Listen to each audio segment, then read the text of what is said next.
I never thought owning a heavy-duty plow truck would turn me into the most hated man in my neighborhood, but here we are. My name is Paul Richardson, and I bought my sprawling property in the hills of western Massachusetts 3 years ago specifically, because it came with a massive driveway that snaked through the woods and required serious snow clearing equipment. The real estate agent warned me about the winters here, but I had grown up in Vermont, so I knew exactly what I was getting into. The problem started when Sharon Hoffman moved into the neighborhood last September. She was 52, recently divorced, and had apparently decided that her new purpose in life was to become the president of the Rolling Meadows HOA. Within 2 months of moving in, she had somehow convinced enough residents to vote her in, and that was when everything changed. Our HOA had always been pretty relaxed. Pay your dues, keep your lawn neat, do not paint your house neon colors. The usual stuff. But Sharon had other ideas. She started sending out weekly emails about compliance issues, created a neighborhood Facebook group that turned into a daily drama fest, and began hosting emergency meetings about things that were definitely not emergencies. I ignored most of it because my property was at the end of a long private road, and I mostly kept to myself. I ran a consulting business from home, which meant I could work in my pajamas and avoid most human interaction. My only real connection to the neighborhood was that my private road intersected with the main community road for about 100 yards before branching off to my house. The first major snowstorm of the season hit in mid-December. We got 23 inches overnight, and by morning the whole area was buried. I had been prepared for this. My Ford F-350 with its 8-foot plow attachment was gassed up and ready to go. I started clearing my driveway at 6 in the morning, working my way from my garage down the winding half-mile stretch to where my road met the community road. The community road itself was not technically HOA responsibility.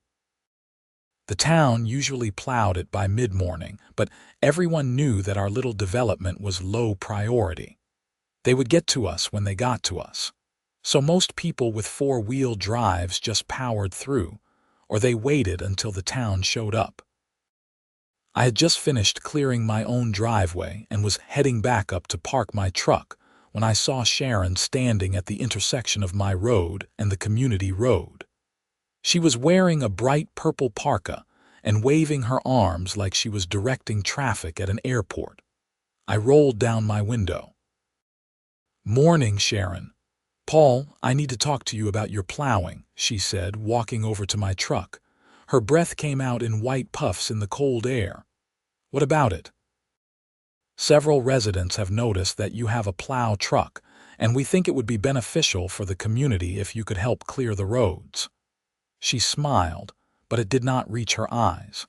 "It would be a wonderful way for you to contribute to neighborhood cohesion." I kept my face neutral. "The town plows the community roads. That is what our property taxes pay for." "Yes, but they are not here yet, and people need to get to work." She pulled out her phone and showed me what looked like a hastily drawn map. "I've created an optimal snow clearing route that would service all the main roads in our development. If you could just follow this route after each snowfall, it would be tremendously helpful." I stared at the map. She wanted me to plow about 3 miles of road. "Sharon, I clear my own driveway." "That is it. I am not a snow removal service." Her smile vanished.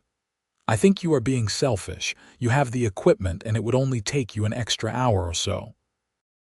An extra hour in freezing temperatures, using my gas, putting wear and tear on my truck, and taking on liability if someone slips or I damage something, I said.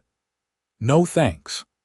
"The HOA could discuss a small stipend," she offered, though her tone suggested she found the idea distasteful. "How small?" "Maybe $50 per storm," I actually laughed. Sharon, do you know how much gas this truck uses when plowing? How much wear it puts on the blade? Professional snow removal services charge hundreds of dollars for what you are asking. The answer is no. Her face went red. I see. Well, this is very disappointing, Paul. I will have to discuss this with the board. You do that, I said, and drove back up to my house. I thought that was the end of it. I was wrong. 2 days later, I got a certified letter from the HOA.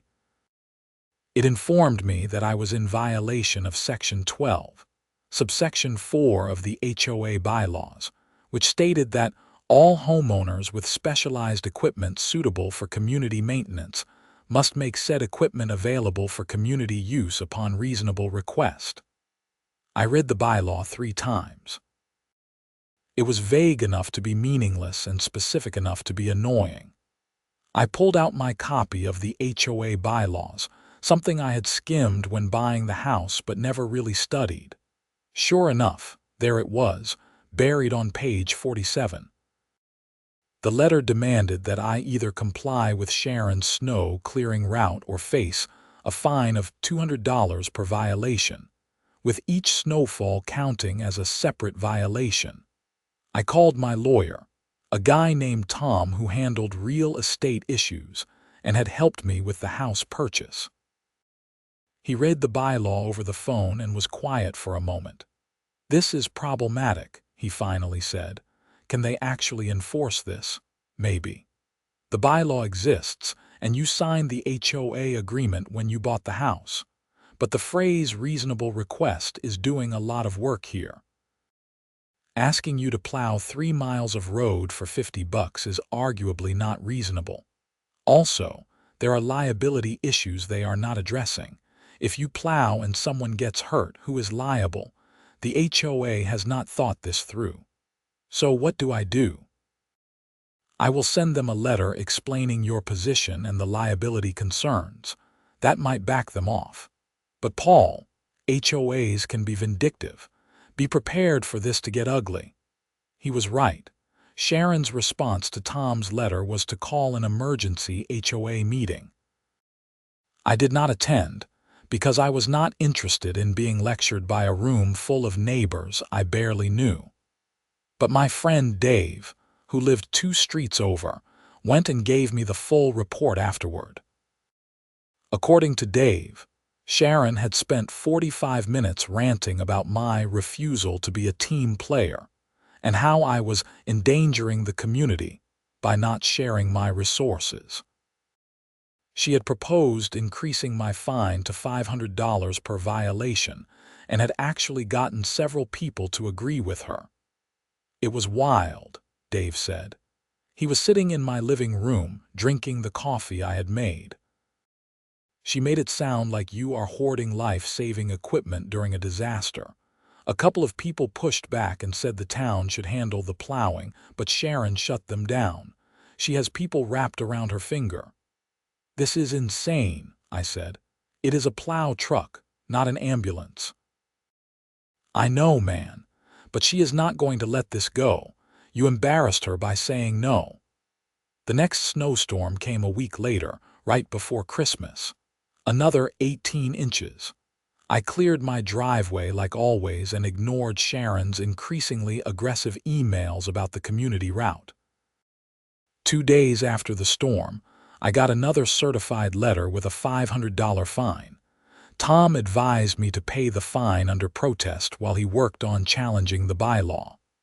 "It will show good faith," he said, "and we can argue this is an unreasonable interpretation of the rules." But I was getting angry now. I had bought my property specifically because it was private and secluded. I did not want to be part of neighborhood drama or forced into free labor by some power-hungry HOA president. So I came up with a different plan. The next storm was forecasted for early January. The Weather Service was calling for a major blizzard, possibly over 2 feet of snow. I made my preparations carefully. My property line actually extended a bit further than most people realized. When I had bought the house, The survey had shown that I owned a narrow strip of land right where my private road intersected with the community road. It was only about 20 feet wide, but it was definitely mine. I had never thought much about it because it was just where the roads met and everyone used it to turn in and out. But legally, it was my property, which meant I could do whatever I wanted with it. I called Tom and explained my plan. He was quiet for a long moment. "You are going to start a war," he said. "They already started it. I am just responding strategically." "Okay, but let me send them one more letter first, warning them about the liability issues and suggesting they hire a professional service. If they ignore it, then you can do what you want. At least we will have documentation that you tried to be reasonable." He sent the letter. Sharon's response was curt and dismissive. She said the HOA had no budget for professional snow removal and that I was obligated to provide the service as outlined in the bylaws.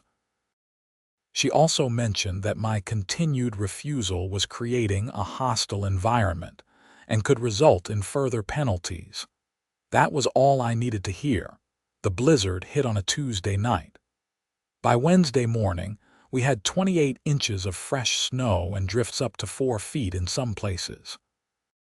It was brutal, the kind of storm that shut down everything. I got up at 5 in the morning, made myself a massive breakfast, and then went out to my truck. I started with my driveway as usual. It took almost 2 hours to clear the half-mile from my garage to the community road. The snow was heavy and wet, perfect for packing, and my truck's engine growled with effort as I pushed through it. When I got to the intersection where my private road met the community road, I stopped. This was the 20-foot strip that I owned. Instead of clearing it normally, I plowed all the snow from my driveway into a massive wall right across the intersection. It took me another 30 minutes to build it up properly. When I was done, there was a wall of snow about 5 feet high and 15 feet wide blocking the entrance to my road. It looked like something out of a winter apocalypse movie. Then, I drove my truck around the back way, through the woods on a path I had cleared last summer for exactly this kind of situation, and came out on the other side of my property. I parked in my garage, made myself some hot chocolate, and waited. The phone calls started around 8 in the morning, first from Dave. "Dude, what did you do? There is a giant snow wall blocking your road." "Yeah, I know. I plowed my property." "You plowed it into a wall that is blocking everyone from turning around at that intersection. Not my problem. They can use the other turnaround near Maple Street. Paul, that is almost a mile out of the way. Again, not my problem." The next call was from Sharon, and she was furious. "What the hell do you think you are doing?" she screamed into the phone. "Good morning, Sharon. I am doing great, thanks for asking. Do not play games with me. You blocked off the intersection." "I plowed my private driveway on my private property. How I arrange the snow is my business." "You did this on purpose. You are blocking access for everyone." "No, I am not. The community road is still accessible. People just cannot use my property to turn around anymore. This is outrageous. You are going to clear that snow right now, or what?" There was a pause. "Or the HOA will take legal action." "Looking forward to it. Have a nice day, Sharon." I hung up. The emails started flooding in around 9. Sharon had sent a mass message to the entire neighborhood explaining that I had maliciously blocked community access and was holding the neighborhood hostage. She demanded that everyone contact me and insist I clear the snow. Most of the emails I got were confused rather than angry. A few people understood what I was doing and actually thought it was funny. But there were definitely some residents who were upset, particularly those who had been using that intersection as a convenient turnaround spot. Dave called me again around noon. "Sharon is losing her mind." She tried to get someone with an SUV to drive through your snow wall and they got stuck. Now there is a Subaru buried up to its windows. I actually felt bad about that. Is the driver okay? Yeah, but they are pissed. Sharon told them the wall was not that deep. Of course she did. The town plow came through the community road that afternoon, but they did not touch my snow wall because it was on private property. The driver actually stopped and took a picture of it, probably because it was kind of impressive. That evening, Sharon showed up at my door. I watched through the window as she marched up my driveway, her purple parka making her look like a very angry grape. I considered not answering, but I decided I might as well get this over with. "You need to remove that snow wall immediately," she said the moment I opened the door. No greeting, no pleasantries. "No, I do not think I will. You are violating multiple HOA rules. You are creating a hazard, blocking access, and engaging in behavior designed to harass other homeowners." "I am not blocking anything. I am plowing my own property.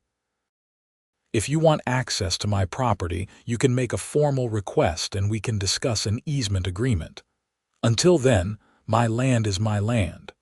Her face was almost purple now, matching her coat. "This is because we asked you to help plow."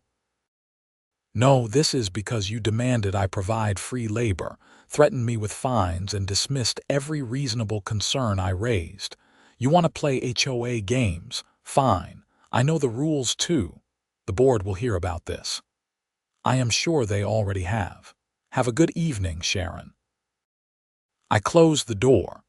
The next HOA meeting was apparently standing room only.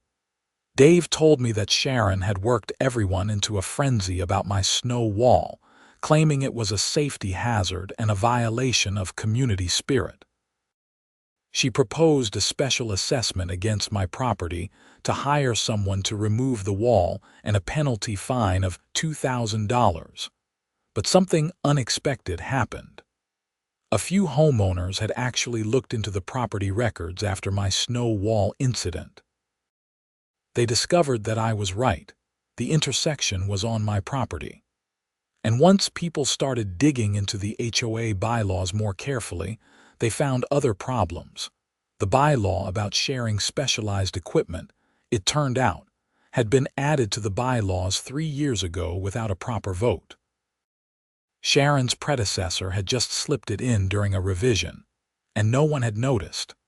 According to the HOA's own rules, any new bylaws required a 2/3 vote of all homeowners, not just the board. This information came to light because a retired lawyer named George who lived on Oak Street had gotten curious and done some research. He stood up during the meeting and explained that the bylaw Sharon was using to threaten me was actually invalid. Sharon tried to shut him down, but George was not having it. He laid out the case clearly, and the room started turning against Sharon. People began asking questions about other decisions she had made, other bylaws she might have enforced improperly. The meeting ended in chaos, with Sharon storming out and half the board resigning on the spot. I learned all this from Dave, who called me immediately after. "You broke the HOA," he said, laughing. "I did not do anything. I just plowed my driveway."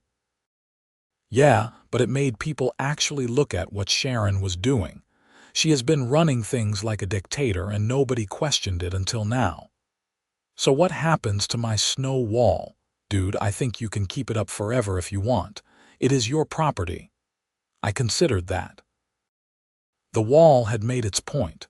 Sharon had been knocked down a few pegs and people were aware of the HOA overreach, but keeping it up would just make me look petty. "I will clear it when I feel like it," I said. That turned out to be 2 days later, when the temperature warmed up enough to make plowing easier. I went out with my truck and pushed the snow wall back, clearing the intersection. I did not do it for Sharon or the HOA. I did it because the Subaru that had gotten stuck belonged to a nurse named Kelly who worked at the hospital and had just been trying to get to work. She had been nothing but nice to me over the years, and I felt bad that she had gotten caught in the crossfire. But I also installed a sign at the intersection. Private property. No turnaround. Violators will be plowed in. Sharon sent me an immediate email saying the sign violated HOA rules about signage. I sent back a one-line response. Cite the properly enacted bylaw. She did not respond. You would think that would be the end of it, but Sharon was not done. If anything, my snow wall stunt had made her more determined to assert control. She could not fine me for not plowing anymore, thanks to George's revelation about the invalid bylaw, but she started looking for other violations. In February, I got a notice that my fence was 6 inches too tall according to HOA regulations. I sent back a copy of my building permit from the town, which approved the fence height. Sharon responded that HOA rules superseded town permits. I responded that she could take it up with my lawyer. Then I got a citation for having a commercial vehicle parked in my driveway. She was referring to my plow truck. I pointed out that I was not running a business, it was a personal vehicle, and there was no bylaw against owning a truck. She argued that the plow attachment made it commercial equipment. I removed the plow attachment and parked it in my garage. Problem solved. She tried to fine me for not attending HOA meetings.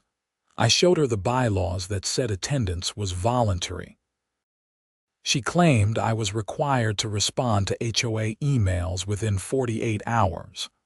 I showed her that no such rule existed. It became almost comical.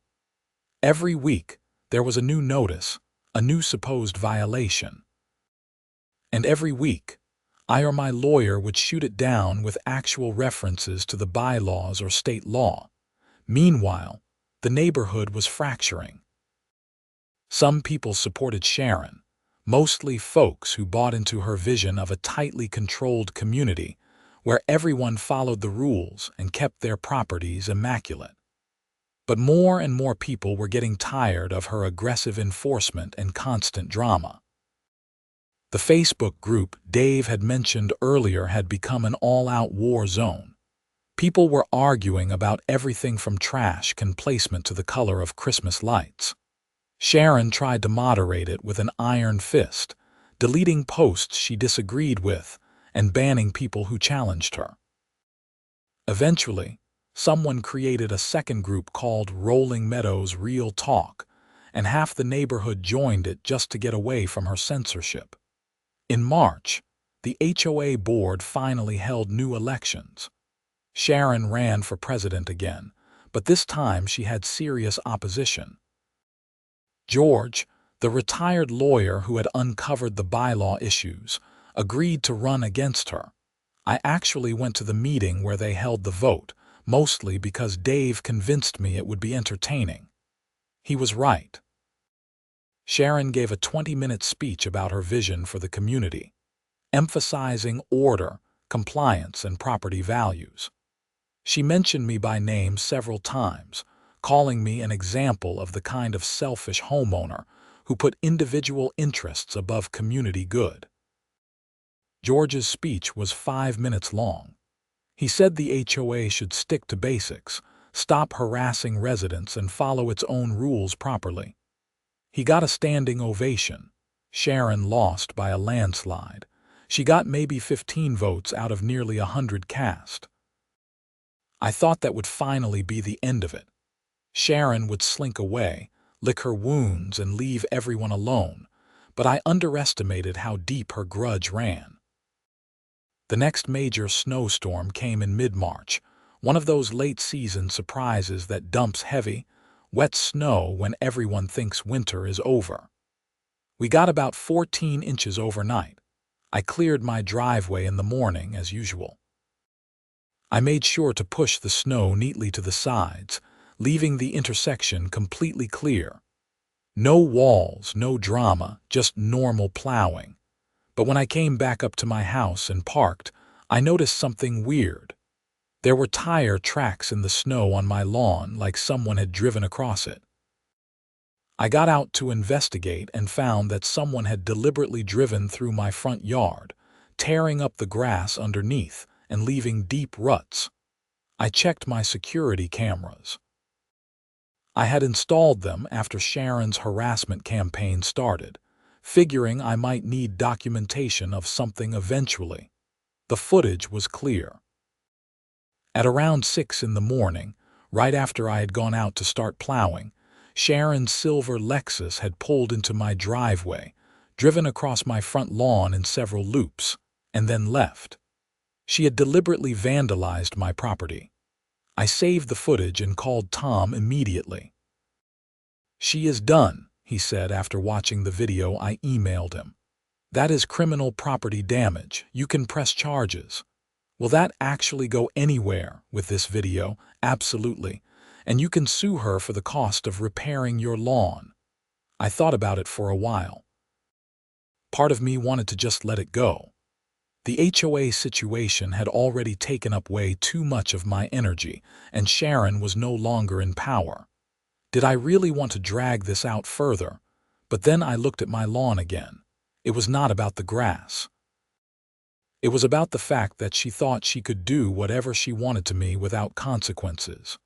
She had threatened me, harassed me, tried to fine me illegally, and now she had actually damaged my property.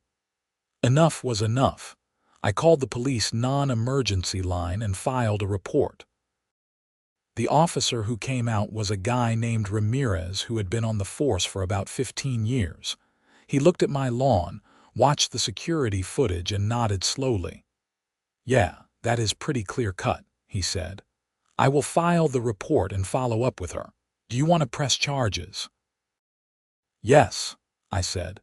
2 days later, Sharon was charged with criminal mischief and destruction of property. It was a misdemeanor, but it would go on her record if convicted. She showed up at my house the next evening, and this time she looked defeated rather than angry. "I will pay for the lawn repair," she said quietly, "and I will apologize publicly at the next HOA meeting." "That does not make the charges go away," I said. "I know, but I am asking you to drop them anyway." She took a deep breath. "I got divorced last year. It was messy. I moved here to start over, and I thought being HOA president would give me purpose, something to control when everything else felt out of control. So you decided to make my life miserable. I decided to enforce rules. But you are right. I went too far. I became obsessed with being in charge, proving I could manage things. And when you stood up to me, it became personal. I am sorry." I studied her for a moment. She looked tired and older than I had thought she was. The anger that had sustained her campaign against me had burned out, leaving just a sad, middle-aged woman who had lost her way. "I will drop the charges on 2 conditions," I said. "First, you pay for the lawn repair in full and you do it through a landscaper I choose. Second, you resign from the HOA board completely and leave me alone from now on." "I already resigned," she said, "after I lost the election. Then the second condition is just leaving me alone." "Agreed." She paid for the repairs, which ended up costing about $1,800. The landscaper had to completely resod the areas she had damaged and fix the ground underneath. I dropped the charges once the work was complete and the check had cleared. True to her word, Sharon apologized at the next HOA meeting. I did not attend, but Dave recorded it and sent it to me. She stood up, admitted what she had done, and said she was stepping away from all HOA activities. A few people applauded her apology, but most just looked uncomfortable. George, the new HOA president, turned out to be exactly what the neighborhood needed. He immediately commissioned a full review of all the bylaws, striking out anything that had been added improperly. He established clear procedures for enforcement and set up an appeals process for disputes. He even started a monthly newsletter that actually included useful information instead of just complaints. The invalid equipment sharing bylaw was one of the first things to go. In its place, George created a voluntary community assistance program. People who were willing to help with things like snow plowing or lawn care could sign up, and they would be matched with elderly or disabled residents who needed help. It was completely voluntary, and those who participated got a discount on their HOA dues. I actually signed up for it. Not because I felt obligated, but because once the drama was over, I realized there were people in the neighborhood who genuinely needed help. I started plowing the driveway of an elderly couple on Birch Street, the Hendersons, who were both in their 80s and could not handle snow clearing anymore. They would invite me in for coffee afterward, and we became friends. The whole experience taught me something about HOAs and people in general. Rules are necessary, but the way you enforce them matters. Sharon had seen the HOA as a way to exert control, to force everyone to live by her standards.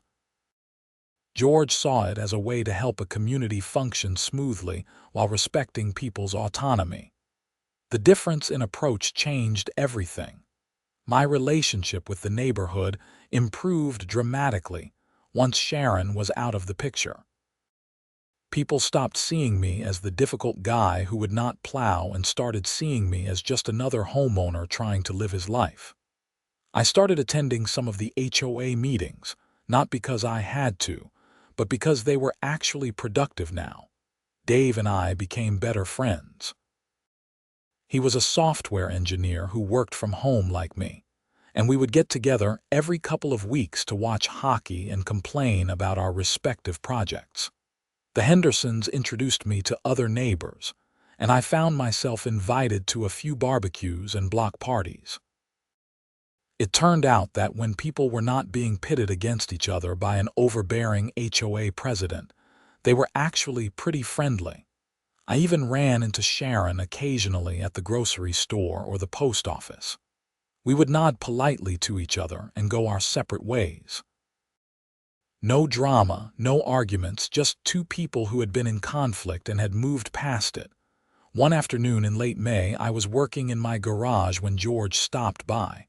He was carrying a folder full of papers. "Got a minute?" he asked. "Sure, what's up?" He spread the papers on my workbench.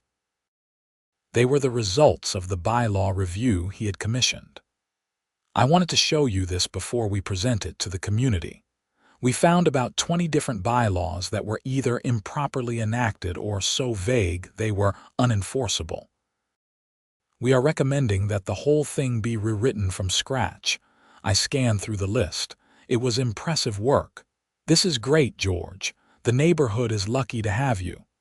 "Well, it is partly your fault, you know. If you had not stood up to Sharon, none of us would have looked closely at what the HOA was doing.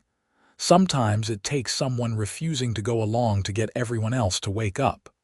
I was just defending my property, and in doing so you helped all of us." He gathered up the papers. "There is one more thing. We want to create an advisory committee to help draft the new bylaws.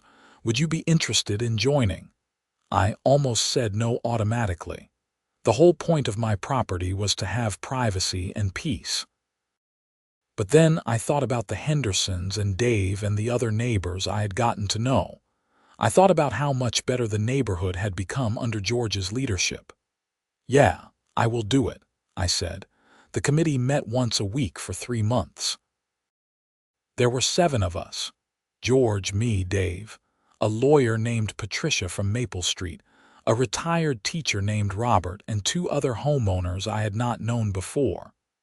We went through the old bylaws line by line, discussing what was necessary, what was excessive, and what was missing. It was tedious work, but it was also fascinating. We debated everything from fence heights to noise restrictions to how often people needed to mow their lawns. Every rule we kept or added had to serve a clear purpose and be enforceable in a fair way. Patricia, the lawyer, made sure everything was legally sound.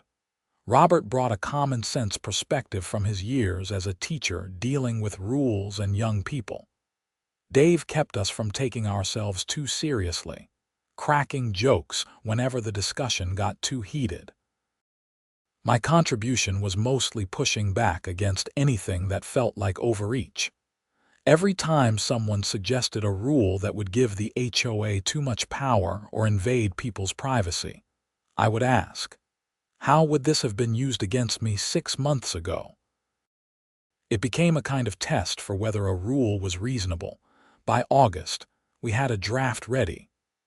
George called a special meeting to present it to the neighborhood. I was nervous about speaking in front of everyone, but George insisted I should be the one to explain the philosophy behind the new bylaws. I stood up in front of about 60 people in the community center and cleared my throat. 6 months ago, I built a snow wall, I started, and everyone laughed. I did it because I felt like the HOA was trying to force me into something unreasonable, and I was not going to stand for it. But the real problem was not just that one demand. It was a whole system that gave too much power to enforce vague rules. I explained how we had approached the rewrite, focusing on clear language, reasonable restrictions, and respect for homeowners' rights. I talked about the balance between community standards and individual freedom. When I finished, there was genuine applause. The vote to adopt the new bylaws passed with over 90% approval. That winter, we got our first major snowstorm under the new system. I cleared my own driveway and then headed over to the Hendersons' place to clear theirs. As I was finishing up, I saw 3 other trucks with plows working their way through the neighborhood. They were all volunteers from Georgia's Community Assistance Program, helping elderly residents and single parents who could not handle the snow themselves. It was what Sharon had originally wanted, people with equipment helping the community. But this was voluntary, compensated with HOA fee discounts, and organized in a way that respected everyone involved. It worked because nobody was forced into it. I pulled into my driveway afterward and sat in my truck for a moment, looking at my property. The lawn had fully recovered from Sharon's vandalism. The intersection was clear and accessible. My plow blade was beat up but functional. My phone buzzed with a text from Dave. "Want to watch the game tonight? I will bring beer." I smiled and texted back. "Sounds good." The whole saga had been exhausting and infuriating, but it had also connected me to my community in ways I had not expected. I had gone from being a hermit at the end of a long driveway to someone who had friends over to watch hockey, who plowed for elderly neighbors, who helped rewrite HOA bylaws. Sometimes standing your ground means building a snow wall, but eventually, you have to clear it and figure out how to live alongside the people on the other side. Not because anyone forces you to, but because it is the right thing to do. Sharon moved away the following spring. I heard through the neighborhood grapevine that she had taken a job in Colorado and wanted a fresh start. I never saw her again, and that was fine with both of us. The Rolling Meadows HOA under George's leadership became one of the most smoothly run community associations in our county. People actually wanted to buy houses in our neighborhood because they knew the HOA was reasonable and fair. Property values went up, not because of strict enforcement of petty rules, but because people genuinely liked living there. I served on the advisory committee for 2 more years, helping to refine policies and mediate disputes when they came up. Most conflicts were resolved with a conversation rather than a fine, and the neighborhood was better for it. My plow truck is still sitting in my garage, ready for the next winter.